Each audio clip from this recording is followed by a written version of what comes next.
Hey, you know what, man? Raccoons kind of have this funky little walk. If you've ever seen them up close, they kind of swagger around a little, move their shoulders a little bit, dude. Just like your host, Nikki G, man. And this is Better Commander. Today we're talking about animated army. And if we're talking about an animated army out here, that's pretty much my fans here on YouTube, and we got a Discord, we got a Patreon going out there, dude. My fans are just a bunch of cartoons, brother, but they're still an army. You know, a bunch of hyenas out there in the night, so have some respect. You can be one too if you want. Join the Patreon, join the Discord. Even just a like and subscribe helps tremendously. And I appreciate all the love and support, and you know, also all the hate and chagrin. It's all engagement, brother.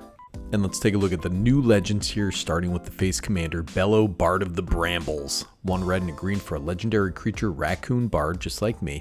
During your turn, each non-equipment artifact and non-aura enchantment you control with mana value 4 or greater is a 4/4 elemental creature, in addition to its other types, and has indestructible haste.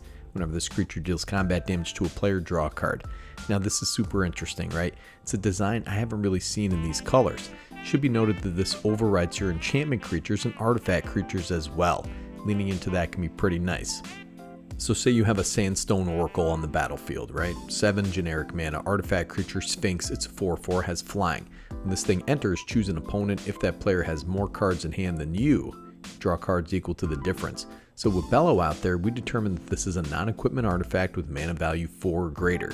So the power and toughness get overwritten, but in this case it doesn't matter. But in any case, it's now an artifact creature, elemental Sphinx with flying, has indestructible haste. Whenever this creature deals combat damage to a player, draw a card, in addition to its other ETB ability during our turn.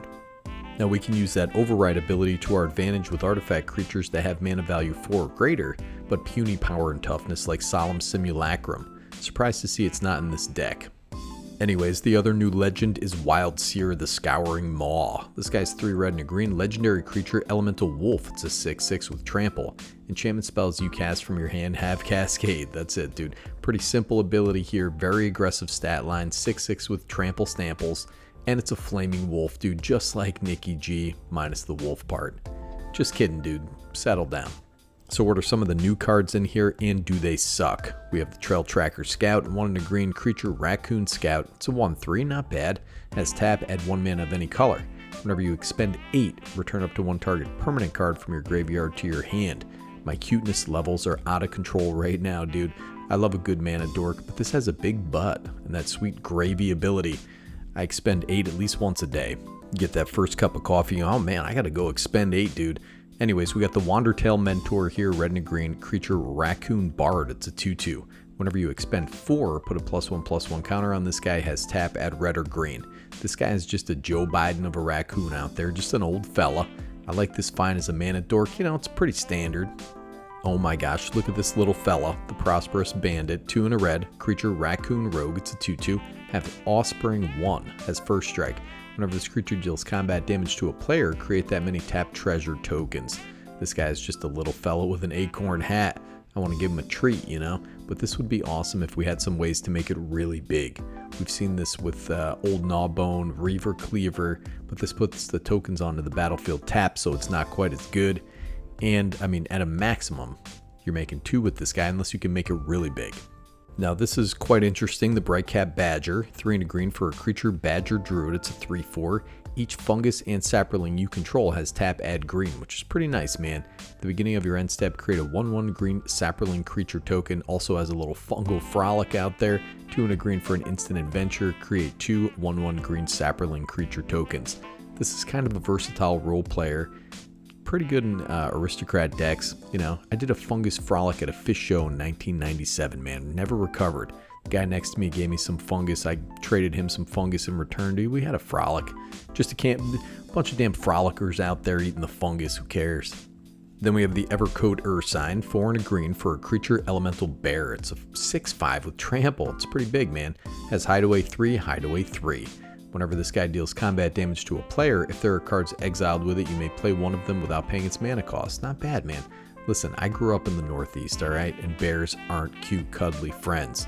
They're forest demons, apex predators, and you should never try to snuggle one. Ever. But, you know, this is a cool card, actually. I like it a lot. The thickest in the thicket. 3 green for an enchantment. When this enters, put a X +1/+1 counters on target creature where X is that creature's power. At the beginning of your end step, draw 2 cards if you control the creature with the greatest power or tied for the greatest power. Oh yeah, give me a hell yeah.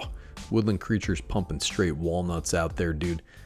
This card is not bad. You know, this is the only thing that actually interacts with our commander that I mentioned so far. However, this isn't like a huge creature deck. I don't think. Anyway, you could probably build it that way, but who knows. The Rolling Hamsphere. This is 7 generic mana artifact vehicle. It's a 4/4. Rolling Hamsphere gets +1/+1 for each hamster you control. Whenever it attacks, create 3 1/1 red hamster creature tokens. Then it deals X damage to any target where X is the number of hamsters you control. This has crew 3. Oh my god, dude, they're hamming it up with these ham references, alright? It's made of honey-baked ham out there, we get it, alright? This is fun, I guess, man. Vehicles can actually be pretty dope with your commander Bello. Okay, so that's it for the new cards. How about reprints? There are some decent staples here. Lotus Cobra is in there, not sure why. This isn't a landfall deck. You know, it's not a bad card, but it's hard to abuse in this deck. We also have Beast Within, Chaos War, Blasphemous Act, some of them with new art here. These are like the 3 wise men of Commander Precon removal. You have Garruk's Uprising, excellent reprint, but with a mana value less than 4. Triggers off your animated creatures though when they enter, such a great card. Goreclaw, this is an interesting include. That second ability is going to give the animated artifacts and enchantments animated by Bello +1/+1 and trample, which is not bad. Now Greater Good, a fantastic card and a commander staple. This is a little better in a big creature deck, but this has some of that. Plus you got Grothama out there, all devouring, 3 green, legendary creature, worm, it's a 10/8. Other creatures have, when this creature attacks, you may have it fight Grothama all devouring. When it leaves the battlefield, each player draws cards equal to the amount of damage it dealt to Grothama this turn by sources they controlled. So you slap this with 2 indestructible animated creatures when it comes down and this dies, you get a full grip, dude. Looks a little like JD Vance's couch out there. Grothama's a sweet reprint. Oh, look at this little Tender Shoot Dryad out here. This is a great card. It's kind of mystifying include in this deck though, man. This deck is about animating artifacts or enchantments, cascading if you're building into the Flaming Wolf of the Night out there. Not Saprolings, you know. Pretty decent card though. Gratuitous Violence, Berserker's Onslaught, along with Unnatural Growth make a lot of sense in this deck. That was kind of my first inclination when I saw Bello. You're going to build into anthems that will be creatures during your turn. These 3 enchantments are kind of a good start. Here he comes, Kodama of the East Tree, just a great card, but again, not particularly salient in this deck. It is a good card though. Bootlegger Stash is interesting here. Having the abilities to bank treasures is going to be nice in this deck. You know, overall not a bad grip of reprints here, though I would have liked to see this deck more focused into one archetype or the other, enchantments or artifacts. You know, but it's a Precon, that's what we're here for, the upgrades. Now Bello makes things into elementals. There's not a ton of elemental tribal cards here, but we do have one, Omnath, the Locus of Rage. So he's 3 red, green, legendary creature elemental. It's a 5/5. Has landfall. Whenever a land you control enters, create a 5/5 red and green elemental creature token. That's big. Whenever this guy or another elemental you control dies, Omnath deals 3 damage to any target. If you get board wiped or you sack some elementals to Greater Good or something, you can deal some real face damage. I'm not sure I'd run this card, you know, but I wanted to mention it. So the way I see this is you've got a few options here. You can specialize into artifacts or artifact payoffs, or you can specialize into enchantments and enchantment payoffs, or, you know, do whatever you want, some mix of the 2. Enchantments have the advantage of cascading off the alternate commander. If you're building into enchantments, I got you covered with some includes. Like the old Eidolon of Blossoms here, 2 green, enchantment creature, it's a spirit, it's a 2/2. Whenever this thing or another enchantment you control enters, draw a card. So this is a non-aura enchantment with mana value 4 or greater. So now it's a little beefier with better combat survivability and draws you cards on enchantment ETB. Now if you have lots of money, approximately $30, you can pick up Mana Echoes. Whenever a creature enters, you may add an amount of colorless mana equal to the number of creatures you control that share a creature type with it, so they're all going to be elementals anyway. This thing needs a reprint, but we'll pay off all those elemental enchantments entering. About a third of the price we have Uncivil Unrest, 4 and a red for an enchantment. Non-token creatures you control have a Riot. If a creature you control with a +1/+1 counter on it would deal damage to a permanent or player, it deals double that damage instead. So listen, man, these artifacts or enchantments that you're casting, they're going to enter with a counter, then Bello's going to give them haste. Seems like a really good deal. Now we talked a little bit about these types of enchantments. City on Fire, Fiery Emancipation. These damage triplers are pretty cheap right now. City on Fire is about $3. Fiery Emancipation is about $5. Now they're beefy little creatures and solid includes, man, with Bello out there. You also have Sanctum Weaver. This weird looking and oddly sexy tree is about 61 cents, can be a real monster. Now making copies of cards, as we discussed, keeps the mana value as a copyable attribute. So Molten Echo's out here, 2 red, an enchantment. As it enters, choose a creature type, you're going to choose Elemental. Whenever a non-token creature you control of the chosen type enters, create a token that's a copy of that creature. That token gains haste. Exile it at the beginning of the next end step. Now if you want to spec into artifacts out here, you got Solemn Simulacrum. That's a solid include. He's not going to be too sad when he's bashing his 4/4 indestructible fist into somebody's sternum. Phyrexian Metamorph, fantastic include. Mana value is a copyable attribute, so just make sure to copy something with mana value 4 or greater. Jorah's Familiar, that provides some really clean evasion. It's got flying out there, slap in for 4 damage, draw a card, reduce costs.